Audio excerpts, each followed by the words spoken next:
आपण सध्या काय शिकत आहोत रे? इंग्रजी मधला काळ. काळाला इंग्लिश मध्ये काय म्हणायचंय?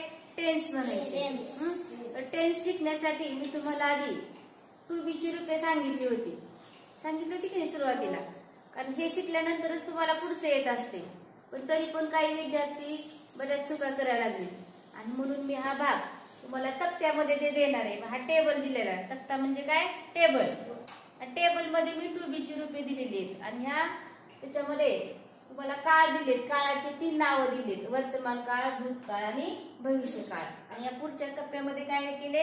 टू बी ची रूपे दिले. टू बी ची रूपे म्हणजे कोणती? Helping words. तुम्हाला सांगितलेत मी.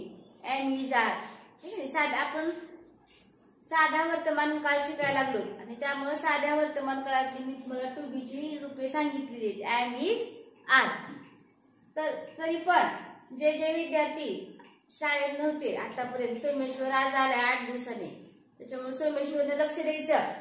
सोमेश्वर, अनन्या नव्हती इतके दिवस, अनन्याला पण लक्ष द्यायचं. लक्ष द्या इकडं.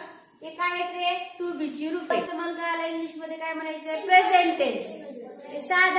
साधा वर्तमान काळ म्हणजे सिंपल प्रेझेंट टेन्स.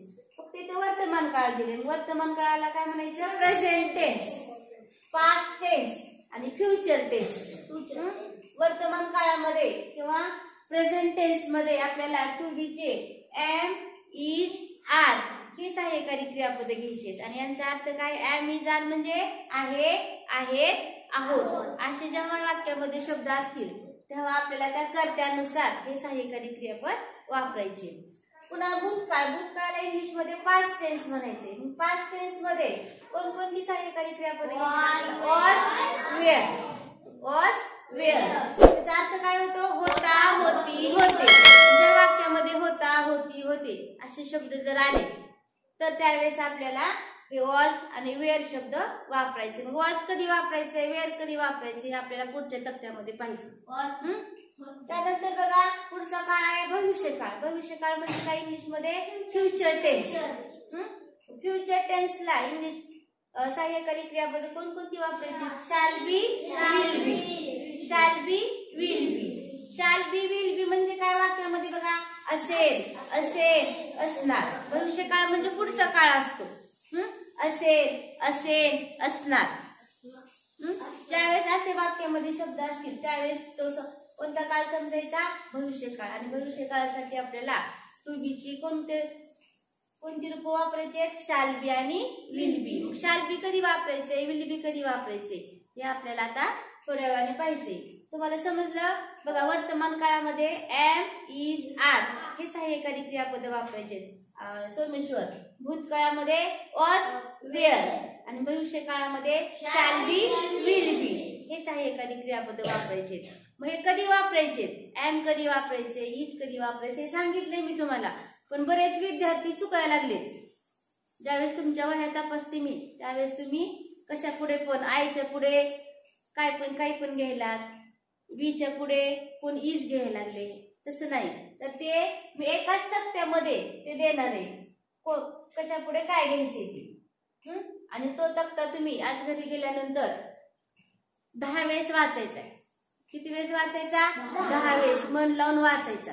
आणि 10 वेळेस वाचल्यानंतर मग तुमच्या लक्षात राहील की आयच्या पुढे कोणतं क्रियापद घ्यायचे, वीच्या पुढे कोणतं घ्यायचे, देच्या पुढे कोणतं घ्यायचे हे तुमच्या लक्षात येईल. तर सगळ्यांनी हे लिहून घ्या. काळ शिकण्यासाठी आपल्याला कोणत्या सर्वनामासमोर किंवा कर्त्यासमोर टू बी ची कोणती क्रियापद आपल्याला वापरायची हे आपल्याला एका तक्त्यामध्ये मी लिहून दिलेली आहे. जर तुम्ही हा तक्ता शिकलात, चांगला अभ्यासलात तर तुम्हाला काळ शिकायला अडचण येत नाही. तर बघा लक्ष द्या सगळे. या ठिकाणी 4 टप्पे केलेत मी. पहिल्या टप्प्यात काय लिहिलेले? सर्वनाम किंवा कर्ता, वर्तमान काळ, भूतकाळ, भविष्यकाळ. तर बघा हे कोणतं सर्वनाम आहे? आय. जर वाक्यामध्ये आय सर्वनाम आलं तर आपल्याला त्या आयच्या समोर वर्तमान काळामध्ये एम हे सहाय्यकारी क्रियापद घ्यायचे किंवा टू बी चं एम हे रूप घ्यायचे. आपल्याला आयच्या पुढे काय घ्यायचं अक्षर? एम. कोणत्या काळामध्ये? वर्तमान काळामध्ये. आयच्या पुढे भूतकाळामध्ये वॉज घ्यायचे. आपण आता साधा वर्तमान काळ शिकलो. बरोबर आहे का? तर आपण कोणतं क्रियापद घेतलं होतं आईच्या पुढं? एम हे सहाय्यकारी क्रियापद घेतलं होतं की नाही? आणि क्रिया पुढचं आपण घेतलं नाही, आपण तिथपर्यंत गेलो नाहीत आणखी. आईच्या पुढं कोणतं सहाय्यकारी क्रियापद वर्तमान काळात? एम. भूतकाळामध्ये वॉज आणि भविष्य काळामध्ये शॅल बी. नंतर आहे वी. वीच्या पुढे वर्तमान काळामध्ये आर हे सहाय्यकारी क्रियापद घ्यायचे. वीच्या पुढे वर्तमान काळामध्ये फक्त आर येणार आहे. हर्षद, कोणतं येणार आहे? इज येणार नाही, वॉज येणार नाही, फक्त आर वर्तमान काळामध्ये. वीच्या पुढे भूतकाळामध्ये वेअर. भूतकाळामध्ये काय येणार आहे? विअर. आणि भविष्य काळामध्ये shall be, will be. Shall be, sorry. वीच्या पुढे भविष्य काळामध्ये काय येणार आहे? Shall be. आय आणि वीच्या पुढेच फक्त शॅल बी येते. बघा समोर बघा तक्त्यामध्ये आय आणि वीच्या पुढेच भविष्य काळामध्ये फक्त शॅल बी येणार आहे. त्यानंतर आहे पुढचा करता यू किंवा सर्वनाम. या ठिकाणी दोनदा यू दिले. का दिले रे? एक वचनी आणि अनेक वचनी मध्ये सुद्धा यू आहे. एक वचनी यू आहे आणि अनेक वचनामध्ये पण आहे.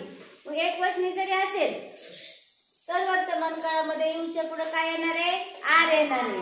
भूतकाळामध्ये वेअर येणार आहे आणि भविष्य काळामध्ये विल बी येणार आहे.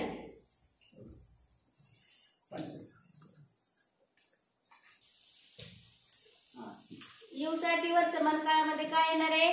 आर. भूतकाळामध्ये वेअर आणि भविष्य काळामध्ये विल बी. अनेक वचनामध्ये जर यू आलं, अनेक वचनी जर यू हा करता असेल तर तरी सुद्धा वर्तमान काळामध्ये आरच येणार आहे. समोर पहा, भूतकाळामध्ये वेअर येणार आहे आणि भविष्य काळामध्ये विल बी येणार आहे. लक्षात ठेवायचं, एक वचनी व अनेक वचनी जर यू असेल त्याच्यासाठी सारखंच आहे. सारखी सहाय्यकारी क्रियापद येणार आहे. त्यानंतर ही साठी वर्तमान काळामध्ये इज हे सहाय्यकारी क्रियापद येणार आहे. He is. आपण काही वाक्य पाहिले होते मागं. He is. भूतकाळामध्ये हिच्या पुढे काय येणार आहे? यश, वॉज. आणि भविष्य काळामध्ये will be. He will be, she will be. नंतर शी या कर्त्यासाठी वर्तमान काळामध्ये इज हे सहाय्यकारी क्रियापद येणार आहे. शी साठी कोणतं सहाय्यकारी क्रियापद येणार आहे? इज. सीच्या पुढे आर वापरायचं नाही. त्या दिवशी केलं होतं काही विद्यार्थ्यांनी. सीच्या पुढे आर लिहिलं होतं, आईच्या पुढे वॉज लिहिलं होतं, आईच्या पुढे आर लिहिलं होतं. तसं करायचं नाही. सीच्या पुढे वर्तमान काळामध्ये कोणतं क्रियापद आहे? इज. भूतकाळामध्ये कोणतं सहाय्यकारी क्रियापद आहे? वॉज. आणि भविष्य काळामध्ये विल बी. इट साठी वर्तमान काळामध्ये कोणतं क्रियापद आहे? इज हे सहाय्यकारी क्रियापद आहे. भूतकाळामध्ये वॉज आणि भविष्य काळामध्ये विल बी. बघा परत एकदा लक्ष द्या. आय, वी याच्यासाठी आपल्याला एम आणि आर वापरायचे. नंतर यू साठी वर्तमान काळामध्ये आर वापरायचे. ही शी इट साठी काय वापरायचं रे? इज वापरायचे. ही शी इट साठी इज वापरायचे. भूतकाळामध्ये आय साठी वॉज, वी साठी वेअर, यू साठी वेअर आणि ही शी इट साठी वॉज भूतकाळामध्ये. भविष्य काळामध्ये आय आणि वी साठी शॅल बी वापरायचे. आय आणि वी साठी कोणतं सहाय्यकारी क्रियापद वापरायचे? Shall be. यू आणि यू साठी विल बी. आणि ही शी इट किंवा एक वचनी जर नाम करता असेल तरी सुद्धा आपल्याला काय वापरायचे? विल बी वापरायचे. एक वचनी म्हणजे एक वचनी करता म्हणजे समजा नाव असेल कोणाचं, राम, सीता, एक वचनी नाव झालं ते. त्यासाठी सुद्धा आपल्याला हे विल बी वापरायचे. समजलं तुम्हाला? तर हे घरी गेल्यानंतर तुम्ही कमीत कमी 10 वेळेस वाचा चांगलं. म्हणजे जर तुम्ही याचा चांगला अभ्यास केला तर तुम्हाला वाक्यरचना करताना काळामध्ये त्या काळामध्ये वाक्यरचना करताना तुम्हाला अवघड जाणार नाही. यश. आणि खरंच वाचायचं. तुम्ही नंतर मॅडम काय बघायला येईल तर घरी काय त्यांना सांगायचं फोटो मी वाचलो म्हणून.